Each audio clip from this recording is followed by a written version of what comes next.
नमस्कार, आप सभी का स्वागत है सामान्य अध्ययन टेस्ट सीरीज नंबर 7 में। दोस्तों, इसमें आपको पूरे 25 क्वेश्चन मिलेंगे। आप किसी भी परीक्षा की तैयारी कर रहे हो, चाहे एसएससी, चाहे स्टेट पीसीएस या फिर और अनेक परीक्षाएं हैं, शिक्षक भर्ती की तरह तरह की परीक्षाएं होती है जिसमें सामान्य अध्ययन पूछा ही जाता है। तो आपको इसमें व्याख्यात्मक हल मिल जाएगा और अपने आप को परख सकते हैं, आजमा सकते हैं कि आप कितने तैयार हैं। और अगर आपने पढ़ाई नहीं किया है तो आपका इसी के माध्यम से तैयारी भी हो जाएगी थोड़ी बहुत। तो चलिए, पहला क्वेश्चन आपके सामने रखेंगे। नाइजर की फसल एक तेल की फसल है। इसके बीजों में तेल की मात्रा कितनी पाई जाती है? तो आपको इसमें बताना है, आपके इसमें परसेंट दिए गए हैं। तो इसमें सही आंसर है डी, 37.47% होता है। पौधों में गूटी लगाने का कार्य किस उद्देश्य की पूर्ति हेतु किया जाता है? कीटों के नियंत्रण हेतु, वानस्पतिक प्रसारण के लिए, बीजों के अंकुरण हेतु, खरपतवार के नियंत्रण हेतु। तो दोस्तों, इसका सही आंसर है बी, वानस्पतिक प्रसारण के लिए। गूटी लगाना पौधे लगाने का एक प्रक्रिया है। इस क्रिया में पौधे की शाखा के कुछ हिस्से की छाल निकालकर गीली मिट्टी लगाकर सूती कपड़े से बांध देते हैं। कुछ दिनों के बाद इससे अपस्थानिक जड़ें निकलती हैं। तो दोस्तों, अपस्थानिक क्या होता है तो ये जान लीजिए। जब जड़ मूलांकर के अतिरिक्त किसी अन्य स्थान से निकलता है तब उसे अपस्थानिक जड़ कहते हैं। निम्नलिखित में से कौन सा लौह इस्पात संयंत्र नदी पर स्थित नहीं है? भिलाई, बोकारो, जमशेदपुर, भद्रावती। तो दोस्तों, इसका सही आंसर है ए, भिलाई। भिलाई लौह इस्पात संयंत्र जो है छत्तीसगढ़ के भिलाई में स्थित है। यह भारत का पहला इस्पात उत्पादक संयंत्र है तथा मुख्यतः रेलों के लिए लोहे का उत्पादन करता है। इस संयंत्र की स्थापना सोवियत संघ रूस की सहायता से 1955 में की गई थी। तमरिया जनजात भारत के किस राज्य में पाई जाती है? पश्चिम बंगाल, राजस्थान, झारखंड या फिर मध्य प्रदेश। तो दोस्तों, इसका सही आंसर है सी, झारखंड। निम्नलिखित में से कौन भारत की सबसे बड़ी मीठे पानी की झील है?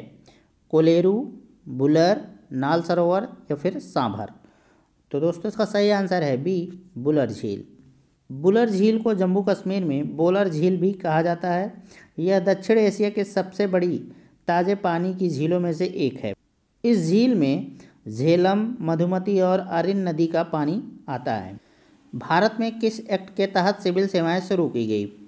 चार्टर एक्ट 1813, 1833, 1853 या फिर 1793। तो दोस्तों, इसका सही आंसर है बी, 1833। भारत में सिविल सेवा की शुरुआत चार्टर एक्ट 1833 के द्वारा हुई थी। 1853 में इस परीक्षा में भारतीयों को भी बैठने की अनुमति मिली, परंतु ये परीक्षा सिर्फ लंदन में ही आयोजित होती थी।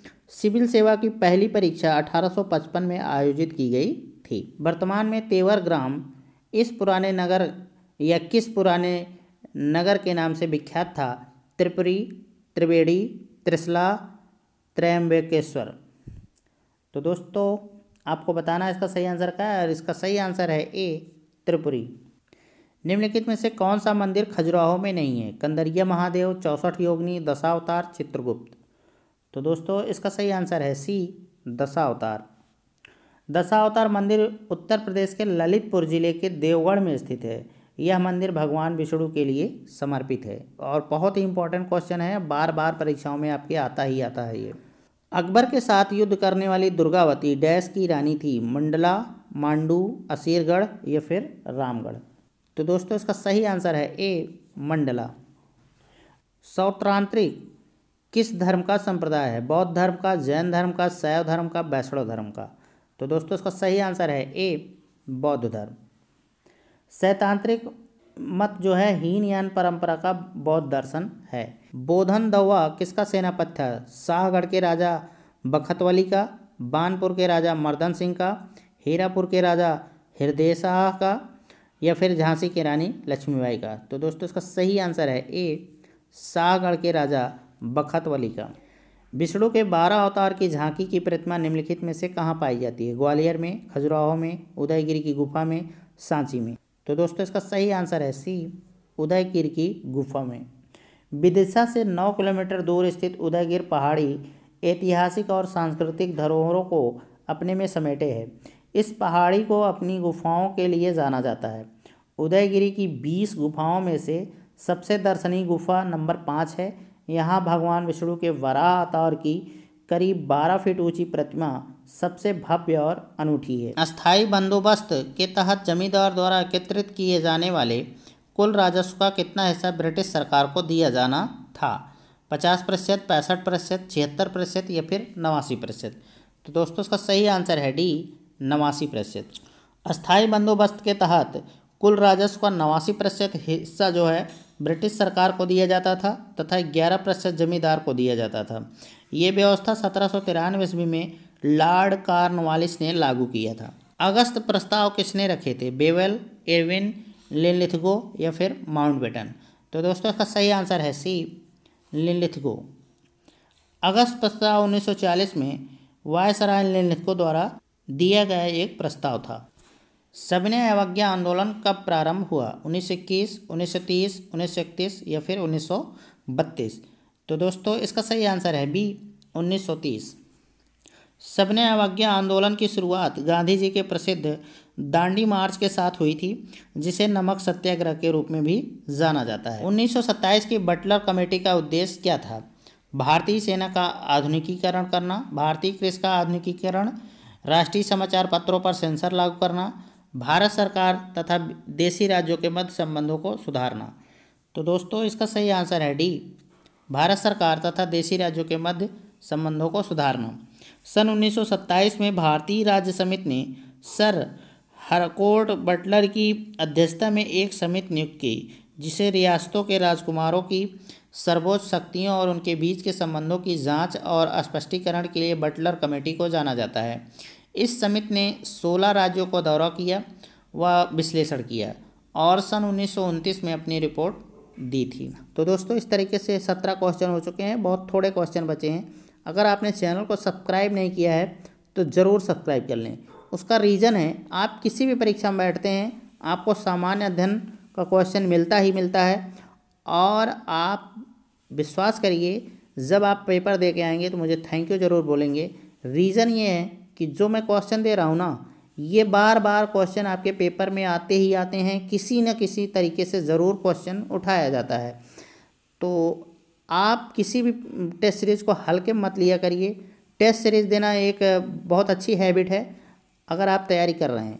रीज़न ये है कि अगर आप टेस्ट सीरीज़ देते हैं तो आपको कम समय में ज़्यादा से ज़्यादा क्वेश्चन का रिवीजन हो जाता है। पढ़े हैं तो, अगर नहीं पढ़े हैं तो आप इसी के माध्यम से पढ़ सकते हैं, थोड़ा बहुत नॉलेज तो हो ही जाएगी। तो चलिए अगला क्वेश्चन है, काला विधेयक किसे कहा जाता है? एल्बर्ट बिल, रॉलेट बिल या फिर शिक्षा बिल या उपरोक्त में से कोई नहीं? तो दोस्तों इसका सही आंसर है बी, रॉलेट बिल। रॉलेट अधिनियम 1919 में सर सिडनी रॉलेट की सिफारिशों के द्वारा पारित किया गया और मार्च 1919 में कानून बन गया। महात्मा गांधी ने इस अधिनियम को काला कानून कहा था। साम्राज्ञी विक्टोरिया ने 1858 की घोषणा में भारतीयों को बहुत सी चीज़ें दिए जाने का आश्वासन दिया था। निम्नलिखित आश्वासनों में से कौन सा ब्रिटिश शासन ने पूरा किया था? रियासतों को हड़पने की नीति समाप्त कर दी गई, देशी रजवाड़ों की यथास्थिति बनाए रखी जाएगी, भारतीय एवं यूरोपियन सभी प्रजा को समान व्यवहार मिलेगा, भारतीयों के सामाजिक एवं धार्मिक विश्वासों में कोई हस्तक्षेप नहीं होगा। तो दोस्तों इसका सही आंसर है ए, रियासतों को हड़पने की नीति समाप्त कर दी जाएगी। आर्थिक तौर पर 19वीं शताब्दी में भारत में अंग्रेजी शासन का एक परिणाम था भारतीय हस्तशिल्प के निर्यात में वृद्धि, भारतीयों के स्वामित्व वाले कारखाने की संख्या में वृद्धि, भारतीय कृषि का वाणिज्यीकरण, नगरीय जनसंख्या में तीव्र वृद्धि। तो दोस्तों इसका सही आंसर है सी, भारतीय कृषि का वाणिज्यीकरण। गुजरी महल किसने बनवाया था? सूरज सेन ने, मानसिंह ने, तेजकर्ण ने, अकबर ने? तो दोस्तों इसका सही आंसर है बी, मानसिंह ने। ग्वालियर दुर्ग के भूतल भाग में गुजरी महल स्थित है, जिसका निर्माण राजा मानसिंह तोमर ने 15वीं शताब्दी में करवाया था। किस मुगल सम्राट के कार्यकाल के अंत में मुगल साम्राज्य को जागीरदारी की समस्या का सामना करना पड़ा? हुमायूं, अकबर, जहांगीर, औरंगजेब? तो दोस्तों इसका सही आंसर है डी, औरंगजेब। औरंगजेब शाहजहाँ का पुत्र था। इसका जन्म 3 नवंबर 1618 ईस्वी को हुआ था। इसका शासनकाल 31 जुलाई 1658 से 3 मार्च 1707 तक रहा था। निम्नलिखित में से किस सिख गुरु ने अन्य सिख गुरुओं की कृतियों को एकत्रित करके पद्यांश के रूप में इसका संकलन किया था? हरकिशन, अर्जुन देव या फिर गुरु गोविंद। तो दोस्तों इसका सही आंसर है सी, गुरु अर्जुन देव। गुरु अर्जुन देव सिख धर्म के 5वें गुरु थे। उन्होंने सिख धर्म के पहले आदि ग्रंथ का संकलन किया था। पहले गोलमेज सम्मेलन के दौरान भारत के वायसराय कौन थे? लॉर्ड रीडिंग, इरविंग, लिनलिथगो या फिर बेबल। तो दोस्तों इसका सही आंसर है बी, लॉर्ड इरविन। पहला गोलमेज सम्मेलन लंदन में नवंबर 1930 से जनवरी 1931 के बीच आयोजित किया गया था। इस सम्मेलन की अध्यक्षता ब्रिटिश प्रधानमंत्री रैमसे मैकडोनाल्ड ने की थी। शिवाजी का अष्टप्रधान निम्न में से कौन शामिल नहीं था? सुमत, मजूमदार, चकियानवीस या फिर वकील। तो दोस्तों इसका सही आंसर है डी, वकील। अष्टप्रधान में प्रधानमंत्री, अमात्य, सचिव, मंत्री, सेनापति, सुमंत, न्यायाधीश और पंडित राव शामिल होते थे। तो दोस्तों इस तरीके से आज का टेस्ट सीरीज समाप्त होता है। आपको कैसा लगा इसके बारे में ज़रूर कमेंट करिएगा। अगर किसी प्रकार का सुझाव देना चाहते हैं तो कमेंट बॉक्स में स्वागत है, अपने कमेंट को ज़रूर प्रेषित करें।